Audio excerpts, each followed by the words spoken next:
करने जा रहे हैं 11th एनसीईआरटी का जो दूसरा चैप्टर है वो है बायोलॉजिकल क्लासिफिकेशन। बायोलॉजिकल क्लासिफिकेशन जो एनसीईआरटी ने पॉइंटर्स लिखे हैं वो हम इस वीडियो में सारे कवर करेंगे। तो स्टार्ट करेंगे बायोलॉजिकल क्लासिफिकेशन को, क्योंकि हम इसको कम से कम टाइम में निपटा देंगे। तो सबसे पहले बायोलॉजिकल क्लासिफिकेशन में पॉइंट क्या लिखा है, सबसे पहले अर्लीस्ट क्लासिफिकेशन के बारे में पूछा गया है। तो अर्लीस्ट क्लासिफिकेशन किसने दी, वो एरिस्टोटल ने दी। ये पहला क्वेश्चन बन रहा है हमारी एनसीईआरटी से कि अर्लीस्ट क्लासिफिकेशन किसने दी, वो एरिस्टोटल ने दी। और किस बेसिस पे एरिस्टोटल ने पहली क्लासिफिकेशन दी, मॉर्फोलॉजी के बेसिस पे दी। तो एरिस्टोटल ने किया क्या, एरिस्टोटल ने किया ये काम किया, उसने प्लांट्स को डिवाइड किया और एनिमल्स में डिवाइड किया। यानी कि एक कैटेगरी प्लांट्स की बनाई और एनिमल्स की एक कैटेगरी बनाई, यानी उसने क्लासिफिकेशन दो कैटेगरीज में की। उसके बाद बात क्या करते हैं कि प्लांट्स में किस किस चीज को इन्वॉल्व किया उसने। प्लांट्स में वो इन्वॉल्व करता है ट्रीज को, श्रब्स को और हर्ब्स को। किस किस को, ट्रीज को, श्रब्स को और हर्ब्स को इन्वॉल्व करता है। उसके बाद अगर हम एनिमल्स में बात करेंगे, एनिमल्स में कौन कौन सी कैटेगरी उसने रखी, उसने वो कैटेगरी अलग रखी जो रेड ब्लडेड थे और वो कैटेगरी अलग रखी जो जिसमें रेड ब्लडेड जो नहीं थे। तो ऐसे क्लासिफिकेशन किसने की, अरिस्टोटल ने। ये सबसे पहले क्लासिफिकेशन थी और ये सीधे मॉर्फोलॉजी पे बेस्ड थी। लेकिन ये क्लासिफिकेशन ज्यादा देर तक नहीं चली ड्यू टू सम ड्रॉबैक्स। तो उसके बाद आता है लिनस। किसने, लिनस। लिनस ने कौन सा क्लासिफिकेशन दिया, लिनस देता है टू किंगडम क्लासिफिकेशन।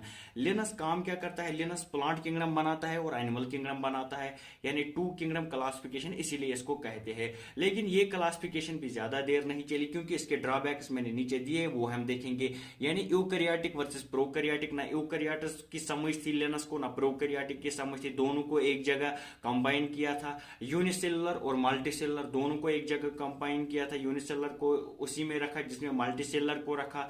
फोटोसिंथेसिस और नॉन फोटोसिंथेटिक के बारे में उसको भी कुछ नॉलेज नहीं थी।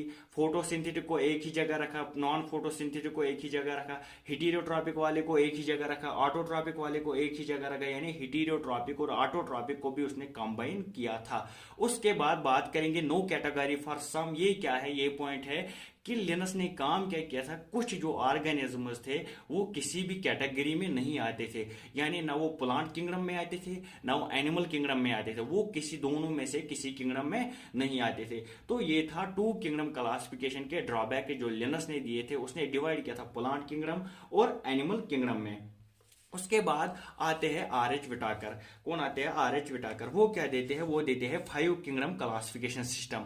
वो देते हैं five kingdom of classification system. Year क्या है, 1969 में। तो वो कौन कौन सा किंगडम देते हैं, वो देते हैं मोनीरा देते हैं, प्रोटिस्टा देते हैं, फंजे देते हैं, प्लांट देते हैं और एनिमल किंगडम देते हैं। मोनीरा में क्या इंक्लूड करता है, प्रोटिस्टा में, फंजे में, प्लांट में, एनिमल में, वो हम देखेंगे। तो मोनीरा में वो क्या बोलता है कि मोनीरा प्रोकैरियोट है। क्या है, मोनीरा प्रोकैरियोट है और है यूनिसेलुलर। यानी मोनीरा में वो इंक्लूड करता है प्रोकैरियोट्स को, उन प्रोकैरियोट्स को जो यूनिसेलुलर है। और प्रोटिस्टा में किसको इंक्लूड करता है, प्रोटिस्टा में इंक्लूड करता है यूकैरियोटिक को। किन यूकैरियोट्स को, जो यूकैरियोट्स यूनिसेलुलर यूकैरियोट्स है। कौन, जो यूनिसेलुलर यूकैरियोट्स है। फंजे में जब हम बात करेंगे, आर एच विटाकर ने क्या दिया, तो फंजे में बोलता है कि फंजे में यूकैरियोट्स है लेकिन मल्टीसेलुलर। प्रोटिस्टा में बोला यूकैरियोट्स है लेकिन यूनिसेलुलर। फंजे में बोलता है यूकैरियोट्स है लेकिन मल्टीसेलुलर। उसके बाद हम बात करेंगे प्लांट किंगडम में। प्लांट किंगडम में यूकैरियोट्स थे, कौन थे, यूकैरियोट्स थे। उनमें क्या था, उनमें टिश्यू या ऑर्गन लेवल ऑर्गेनाइजेशन था। कौन था, टिश्यू लेवल या ऑर्गन लेवल ऑर्गेनाइजेशन था। उसके बाद हम बात करेंगे एनिमल किंगडम की। एनिमल किंगडम में क्या बोला, एनिमल किंगडम में भी यूकैरियोट्स को इंक्लूड किया। उसके बाद बोला सेल वॉल एब्सेंट होगा एनिमल किंगडम में, और उनमें क्या होगी, उनमें होगी organisation, organ system level of organisation उनमें होगी। तो ये था फाइव किंगडम क्लासिफिकेशन जो कि आर एच विटाकर ने दिया था। उसने कौन कौन सा किंगडम दिया, मोनीरा, प्रोटिस्टा, फंजे, प्लांट और एनिमल किंगडम। इससे उसके बाद अगर हम बात करेंगे, एनसीईआरटी ने दो तीन लाइन लिखी है किसके बारे में, सिक्स किंगडम ऑफ क्लासिफिकेशन बारे में। जितना एनसीईआरटी ने बोला है सिक्स किंगडम क्लासिफिकेशन के बारे में, उतना हम भी यहाँ पे पॉइंट रखेंगे। तो six kingdom classification, six kingdom of classification जो है उसको हम थ्री डोमेन क्लासिफिकेशन भी बोलते हैं। वो हम आगे देखेंगे क्यों बोलते हैं। तो उसके बाद हम एक पॉइंट एक्स्ट्रा एनसीईआरटी से याद रखेंगे जो एनसीईआरटी ने नहीं दिया, कि सिक्स किंगडम क्लासिफिकेशन किसने दिया। सिक्स किंगडम जो क्लासिफिकेशन है वो कार्ल वीज ने दिया। कार्ल वीज ने दिया। उसके बाद अगर हम बात करेंगे 3 डोमेन क्यों बोलते हैं, क्योंकि plant kingdom, animal kingdom, protista और फंजी को एक डोमेन बना दिया उसने। क्या बना दिया? एक डोमेन। उसके बाद जो मोनीरा है, मोनीरा को डिवाइड किया, उसको यूबैक्टीरिया अलग किया, आर्किबैक्टीरिया अलग रखा। यानी यूबैक्टीरिया को एक डोमेन दिया, आर्किबैक्टीरिया को एक डोमेन दिया और इन 4 को एक डोमेन दिया। इसी के साथ बनते हैं 3 डोमेन। ये था थोड़ा बहुत जो एनसीईआरटी ने दिया था 6 किंगडम ऑफ क्लासिफिकेशन के मुतालिक। उसके बाद अगर हम बात करेंगे modifications of 5 kingdom classification system, तो 5 किंगडम क्लासिफिकेशन सिस्टम से कौन कौन सी मॉडिफिकेशन हुई उसकी अगर हम बात करेंगे तो कौन कौन मॉडिफिकेशन वो पहले हम देखेंगे। सबसे पहले हम बात करेंगे किंगडम फंजे की। किसकी? किंगडम फंजे की। तो जो लिनस ने काम किया था, लिनस ने क्या काम किया था? लिनस ने जो फंजे जो है वो हेटेरोट्रॉपिक है और प्लांट जो है ऑटोट्रॉपिक है। या फंजे की जो सेल वॉल है वो काइटन की बनी हुई थी और जो प्लांट्स की सेल वॉल है वो सेलुलोज की बनी हुई थी। यानी उसने फंजे और प्लांट को एक ही जगह कंबाइन किया था, फंजे को भी प्लांट में ही इंक्लूड किया था। लेकिन आर.एच. व्हिटाकर ने बोला नहीं, ये बात गलत है, फंजे को हम अलग एक किंगडम देंगे। कौन सा किंगडम? किंगडम फंजे। ये थी सबसे पहले मॉडिफिकेशन।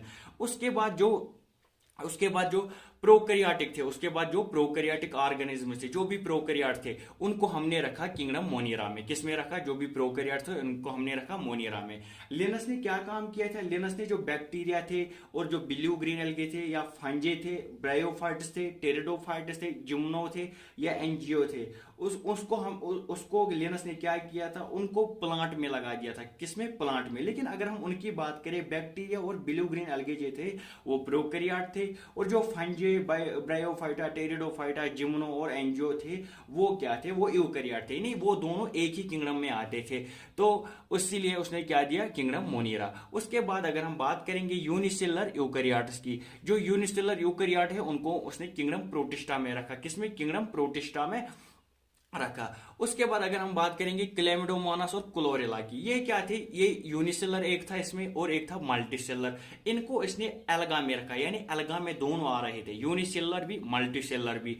तो उसलिए इसने क्या दिया था? इसने दिया था किंगडम प्रोटिस्टा। उसके बाद अगर हम बात करेंगे पैरामीशियम की या एमोबा की, पैरामीशियम और एमोबा को दोनों को इसने किसमें रखा था? एनिमल्स में। और बाद में जो व्हिटाकर ने क्या किया? व्हिटाकर ने उनको प्रोटिस्टा में रखा। तो ये मॉडिफिकेशन थी जो 5 किंगडम क्लासिफिकेशन ने की थी। उसके बाद अगर हम सबसे पहला किंगडम लेंगे वो है किंगडम मोनीरा। क्या है? किंगडम मोनीरा। तो किंगडम मोनीरा की बात करेंगे।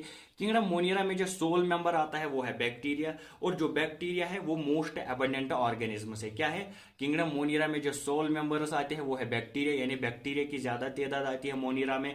और जो बैक्टीरिया है वो मोस्ट एबंडेंट ऑर्गेनिज्म है। तो उसके बाद देखेंगे बैक्टीरिया को फिर डिवाइड किया गया है, ऑन द कैटेगरीज बनाई है on the basis of the shape. तो वो कैटेगरीज हम देखेंगे जो शेप के बेस पे बनाई है बैक्टीरिया को। तो सुफेरिकल जो है उसको हम कोकस बोलते हैं, सुफेरिकल वाले को हम कोकस बोलते हैं। रॉड शेप वाले को हम बोलते हैं बैसिलस, कॉमा शेप वाले को हम बोलते हैं वाइब्रम, और स्पाइरल शेप वाले को हम बोलते हैं स्पाइरोलम। ये थी बैक्टीरिया की classification on the basis of the shape. उसके बाद हम बैक्टीरिया के बारे में थोड़ा और जानेंगे, जो एनसीईआरटी ने जो पॉइंट्स कवर किए वो हम भी करेंगे। तो बैक्टीरिया के बारे में बोला गया है बैक्टीरिया या तो ऑटोट्रॉपिक होता है या हेटेरोट्रॉपिक। लेकिन हेटेरोट्रॉपिक के बारे में पॉइंट बोला गया है कि हेटेरोट्रॉपिक मेजर है, यानी कि बैक्टीरिया ज्यादा से ज्यादातर हेटेरोट्रॉप हो सकते हैं। अगर हम ऑटोट्रॉपिक के बारे में बात करेंगे, या वो फोटोसिंथेटिक हो सकते हैं या वो कीमो फोटोसिंथेटिक हो सकते हैं। आगे हम देखेंगे फोटोसिंथेटिक के बारे में भी, कीमोसिंथेटिक के बारे में भी, हेटेरोट्रॉपिक के भी बारे में। फिलहाल आप इतने पॉइंट ध्यान रखो। उसके बाद हम बात करेंगे आर्किबैक्टीरिया की। किसकी? आर्किबैक्टीरिया। आर्किबैक्टीरिया में जो पॉइंट एनसीईआरटी ने दिए वो कवर किए हैं यहाँ पर सारे। तो आर्किबैक्टीरिया में क्या बोला है कि आर्किबैक्टीरिया जहां पर रहते हैं वो हार्श हैबिटेट में रहते हैं। कहां पर? हार्श हैबिटेट में रहते हैं।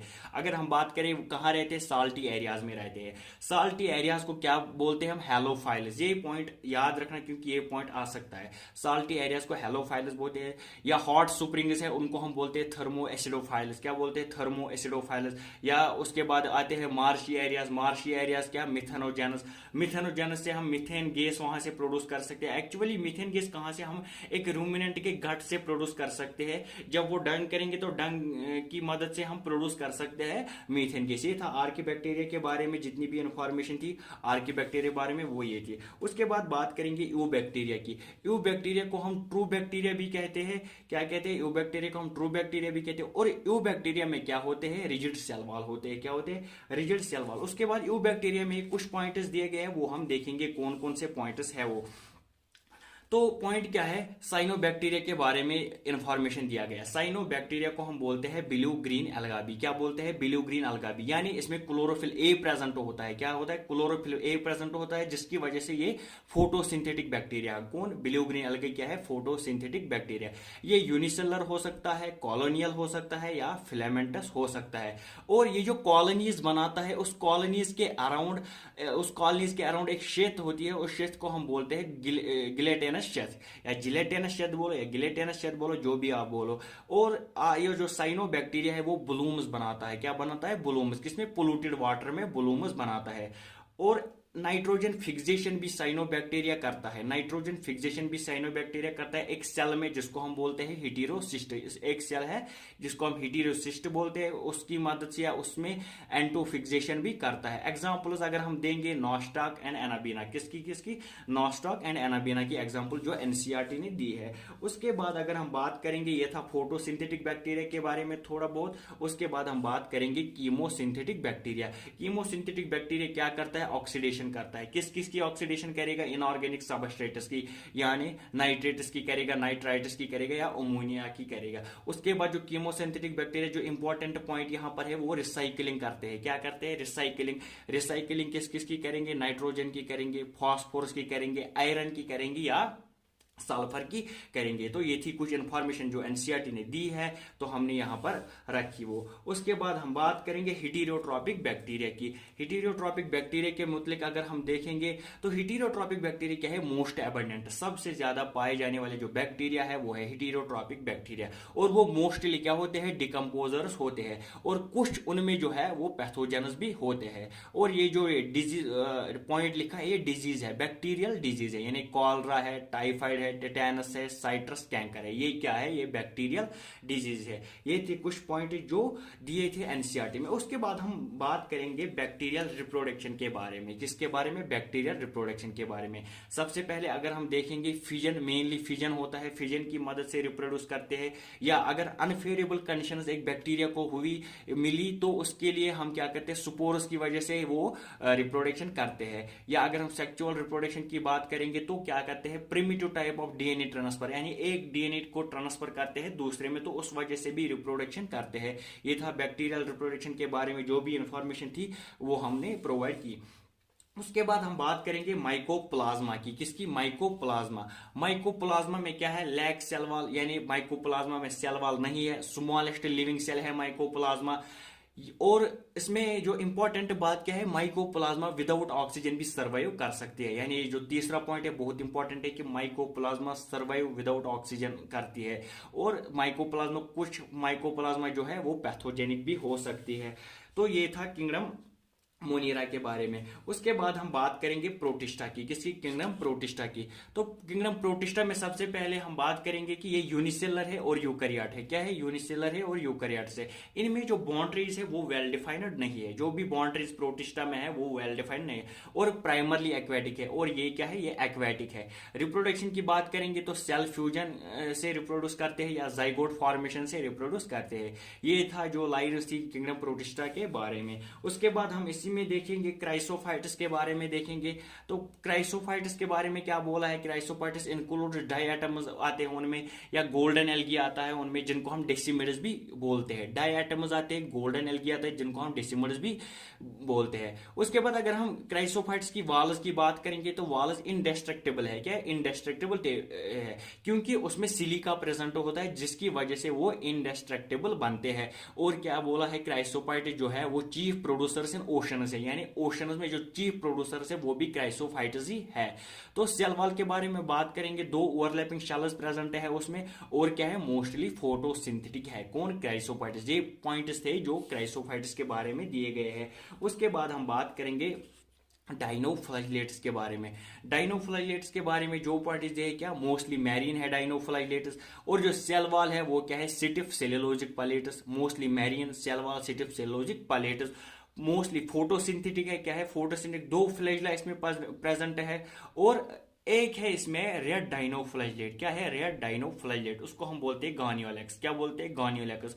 वो हार्मफुल होता है मैरीन एनिमल्स के लिए, क्योंकि वो रेड टाइड्स थोड़ा बनाते हैं जहां पे भी वो पानी होता है, तो वो मैरीन एनिमल्स के लिए क्या होता है, हार्मफुल होता है, रेड डाइनोफ्लाइलेट, जिसका नाम हम बोलते हैं गानियोलेक्स। उसके बाद हम बात करेंगे यूगलनाइड्स की। किसकी बात करेंगे, यूगलनाइड्स की। तो मोस्टली क्या होते हैं, फ्रेश वाटर होते हैं, mostly fresh water. Cell wall क्या है, सेल वाल एब्सेंट है, पेलिकल प्रेजेंट है लेकिन सेल वाल एब्सेंट है, लेकिन प्रोटीन रिच लेयर प्रेजेंट है, जिसका नाम हम बोलते हैं पेलिकल।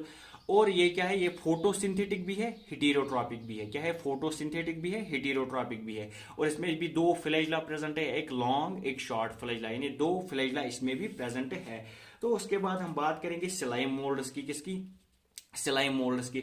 स्लाइम मोल्ड्स के बारे में क्या लिखा है, बोलता है कि अंडर फेवरेबल कंडीशन, अगर फेवरेबल कंडीशन है तो फेवरेबल कंडीशन में प्लाज्मोडियम बनाएगा, अनफेवरेबल कंडीशन मिली स्लाइम मोल्ड्स को तो स्पोर फॉर्मेशन करेगा। और जो पॉइंट दिया है सेल वाल के बारे में उतना खास नहीं दिया, लेकिन एक पॉइंट दिया है कि स्पोर्स है ट्रू वॉल्स, ये पॉइंट दिया है। और क्या बोला है, सेप्रोफिटिक है। तो स्लाइम मोल्ड्स के बारे में ये जो इन्फॉर्मेशन थी ये हमने प्रोवाइड कर दी। उसके बाद हम बात करेंगे प्रोटोजोअन्स की। किसकी, प्रोटोजोअन्स की। प्रोटोजोअन्स के बारे में क्या बोला है, हेटेरोट्रॉपिक है, प्रीडेटर हो सकता है, पैरासाइट हो सकता है, और इसमें चार मेजर ग्रुप्स है। क्या क्या है, हेटेरोट्रॉपिक हो सकता है, प्रीडेटर हो सकता है, पैरासाइट हो सकता है, और चार मेजर ग्रुप्स इसमें है। तो उसके बाद हम बात करेंगे एमोबॉइड प्रोटोजोन की। किसकी, एमोबॉइड प्रोटोजोन की। सबसे पहले तो एमोबॉइड प्रोटोजोन में क्या है, सीडोपोडिया का यूज करता है एमोबा फॉर फूड कैप्चरिंग, उसके लिए तो सीडोपोडिया का यूज करता है एमोबॉइड प्रोटोजोन में। या दूसरे में है, अगर मैरीन फॉर्म्स है, अगर मैरीन फॉर्म होगी एमोबॉइड प्रोटोजोन की, तो उसमें सिलिका शेल्स प्रेजेंट होगी। या ये वर्क करता है एज ए पैरासाइट, अगर ये वर्क करेगा तो उसको हम बोलते हैं एंट एमोबा। एंट एमोबा जो है वो parasite, as a parasite work करेगा। ये था एमोबॉइड के बारे में थोड़ा इंफॉर्मेशन। उसके बाद हम बात करेंगे फ्लैजिलेटेड प्रोटोजोन की। जो फ्लैजिलेटेड प्रोटोजोन में देखेंगे क्या है, ये पैरासिटिक फॉर्म होती है। क्या होती है, पैरासिटिक फॉर्म होती है। इसमें एक डिजीज का जिक्र किया है एनसीईआरटी ने, वो क्या है, वो है स्लीपिंग सिकनेस। क्या है, स्लीपिंग सिकनेस। पैरासिटिक फॉर्म जो इसकी है वो काज करेगी स्लीपिंग सिकनेस। एग्जांपल दिया है ट्राइपैनोसोमा। क्या, ट्राइपैनोसोमा की एग्जांपल दी गई है। उसके बाद हम बात करेंगे सीलिएटेड प्रोटोजोआ के बारे में। किसके, सीलिएटेड प्रोटोजोआ। सीलिएटेड में खाली इतना याद रखना है कि ये एक्वाटिक है और इसकी एग्जांपल है पैरामीशियम, बस इतना सा याद रखना है। उसके बाद हम बात करेंगे सुपोरोजोनस की। सुपोरोजोनस में क्या बोला है, बोला कि सुपोरोजोनस में इन्फेक्शियस स्टेज प्रेजेंट होता है, इन्फेक्शियस स्टेज प्रेजेंट होता है। जैसे कि यहाँ पे क्या प्रेजेंट है, प्लाज्मोडियम। प्लाज्मोडियम क्या काज करता है, प्लाज्मोडियम मलेरिया काज कर सकता है। तो उसके बाद हम बात करेंगे किंगडम फंजे की। फंजे के बारे में जो पॉइंट दिए वो है कि हेटेरोट्रॉपिक है, फंजे हेटेरोट्रॉपिक है, कॉस्मोपोलिटन, यानी कॉस्मोपोलिटन जो हर जगह प्रेजेंट होता है। अगर हम यीस्ट की बात करेंगे तो यीस्ट किसमें लगता है, ब्रेड और बियर बनाने में लगता है। पक्सिनिया क्या करता है, वीट ट्रस्ट करता है। और पेनिसिलियम एंटीबायोटिक्स के लिए, एंटीबायोटिक्स के यूज के लिए आता है। ठीक है, तो ये बात थी कुछ फंजे के बारे में भी। तो उसके बाद अगर हम थोड़ा सा और आगे देखेंगे, फंजे के बारे में बोला गया है कि फंजे मल्टीसेलुलर है। क्या है, फंजे मल्टीसेलुलर है। एक्सेप्शन बोला है यीस्ट, यानी यीस्ट जो है वो यूनिसेलुलर है। तो फंजे की बॉडी में एक थर्ड प्रेजेंट होती है, उस थर्ड को हम बोलते हैं हाइफी। फंजे में एक थर्ड, उसकी बॉडी में एक थर्ड प्रेजेंट होती है, थर्ड लाइक स्ट्रक्चर, उसको हम बोलते हैं हाइफी। और अगर हम नेटवर्क ऑफ हाइफी देखें, बहुत सारे हाइफी देखें, तो उसको हम बोलते हैं माइसीलियम। माइसीलियम को दो पार्ट में डिवाइड किया गया, एक है सिनोसिटिक और एक है सेप्टेट। सेप्टेट में आप देख सकते हैं जैसे वॉल्स प्रेजेंट होते हैं, और सिनोसिटिक में जो वॉल्स प्रेजेंट नहीं होते हैं। तो सेप्टेट में वॉल्स प्रेजेंट है, सिनोसिटिक में नहीं है। तो ये था फंजे के बारे में थोड़ी सी इंफॉर्मेशन। उसके बाद अगर हम देखेंगे फंजे के स्पोर्स के बारे में, बस आपको याद क्या रखना है, बस याद रखना है BAS। बी से बेसिडियोस्पोर, ए से एस्कोस्पोर, एस से सेक्चुअल। यानी जो बेसिडियोस्पोर एंड एस्कोस्पोर है वो सेक्चुअल है। बाकी जो एनसीईआरटी ने दिए हैं आप देख सकते हैं वो कौन कौन दिए है, वो क्या है, वो एसेक्चुअल है। बस ये दो याद रखने, ये सेक्चुअल है। उसके बाद अगर हम बात करेंगे तो अगला पॉइंट जो इंपॉर्टेंट पॉइंट है, एक्सोजीनियस स्पोर कौन है और एंडोजीनियस स्पोर कौन है। एक्सोजीनियस स्पोर है कोनिडियोस्पोर और बेसिडियोस्पोर। कौन कौन है? कोनिडियोस्पोर और बेसिडियोस्पोर। आप याद रख सकते हैं ईसीबी इंग्लैंड क्रिकेट बोर्ड, यानी एक्सोजीनियस स्पोर कोनिडियोस्पोर है और बेसिडियोस्पोर है। अब बाकी अगर हम बात करेंगे एंडोजीनियस स्पोर की, एंडोजीनियस स्पोर बाकी सब है, इन दो को छोड़ के जो भी आएगा वो क्या आएगा? एंडोजीनियस स्पोर में आएगा। उसके बाद हम बात करेंगे फाइकोमाइसिटीज की। तो फाइकोमाइसिटीज के बारे में क्या बोला है? फाइकोमाइसिटीज के बारे जो उसका माइसीलियम है वो एसेप्टेट है और सिनोसिटिक है, यानी कि उसमें सेप्टा नहीं प्रेजेंट है और सिनोसिटिक है। एग्जांपल अगर हम देखेंगे राइजोपस, इसको हम ब्रेड मोल्ड भी कहते हैं, या एल्विगो पैरासिटिकॉन मस्टर्ड या म्यूकर। तो ट्रिक की मदद से फाइकोमाइसिटीज की एग्जांपल्स हम याद रखेंगे, आर एम राम बोलो या रैम बोलो। तो रैम किसकी एग्जांपल है? फाइकोमाइसिटीज से। आर से राइजोपस, ए से एल्विगो, एम से म्यूकर। तो उसके बाद अगर हम बात करेंगे एस्कोमाइसिटीज की, किसकी? एस्कोमाइसिटीज। एस्कोमाइसिटीज में क्या बोला है? एस्कोमाइसिटीज को हम सैक फंगे भी बोलते हैं। उसके बाद हम बोलते हैं कि कॉप्रोफिलस है, यानी कि ये डंग में भी ग्रो करती है। किसमें भी? डंग में भी ये ग्रो करती है, इसलिए बोला गया है कॉप्रोफिलस। उसके बाद इसकी माइसीलियम की अगर हम बात करेंगे तो माइसीलियम क्या है? ब्रांचेड है और सेप्टेट है। ब्रांचेड माइसीलियम है और सेप्टेट है। एग्जाम्पल्स की बात करेंगे एस्परजिलस, कैल्विसेपस, न्यूरोस्पोरा। और जो न्यूरोस्पोरा है वो जेनेटिक वर्क में भी यूज होता है। और क्या है examples? Morals and truffles. Morals and truffles जो है वो इडेबल भी होते हैं। तो उसके बाद अगर हम बात करेंगे बेसिडोमाइसिटीज की, तो बेसिडोमाइसिटीज में क्या बोला है कि इसकी फॉर्म जो है वो मशरूम हो सकती है, ब्रैकेट फंजी हो सकती है या पॉफबॉल्स हो सकती है। तो माइसीलियम की बात करेंगे, माइसीलियम ब्रांचेड है और सेप्टेट है। एसेक्सुअल स्पोर्स एब्सेंट है इसमें, लेकिन वेजिटेटिव रिप्रोडक्शन जो है वो प्रेजेंट है। एसेक्सुअल स्पोर्स एब्सेंट है लेकिन वेजिटेटिव रिप्रोडक्शन प्रेजेंट है। वेजिटेटिव रिप्रोडक्शन किससे होती है? फ्रेगमेंटेशन के थ्रू होगी।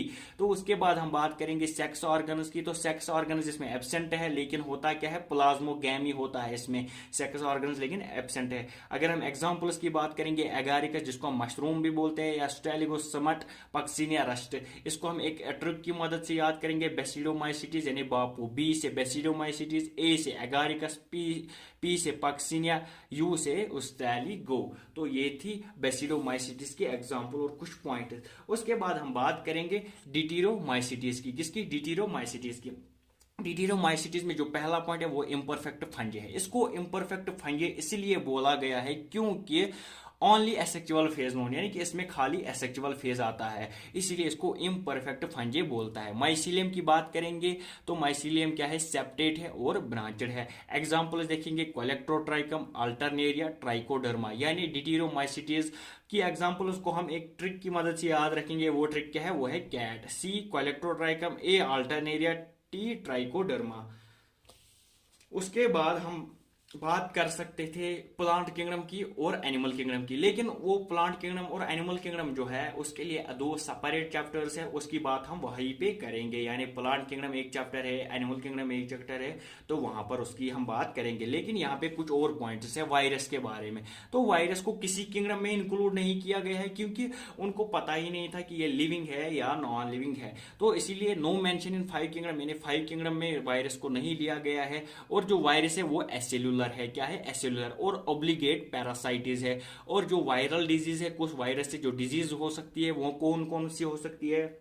एक तो हो सकती है mumps, smallpox, herpes, influenza and AIDS. ये जो डिजीज है ये वायरस की वजह से हो सकते हैं। उसके बाद हम वायरस के बारे में थोड़ा और पढ़ते हैं। एक्चुअली वायरस होता क्या है? वायरस एक न्यूक्लियो प्रोटीन होता है। क्या होता है? न्यूक्लियो प्रोटीन, यानी न्यूक्लिक एसिड और एक प्रोटीन होता है। न्यूक्लिक एसिड का काम क्या है? ये इन्फेक्शन करता है। क्या करता है? इन्फेक्शन करता है। या हो सकता है न्यूक्लिक एसिड क्या हो सकता है? या आरएनए हो सकता है या डीएनए हो सकता है। दोनों कभी भी नहीं हो सकते, इधर आरएनए और डीएनए। प्रोटीन की बात अगर हम करेंगे, प्रोटीन प्रोटेक्शन करता है।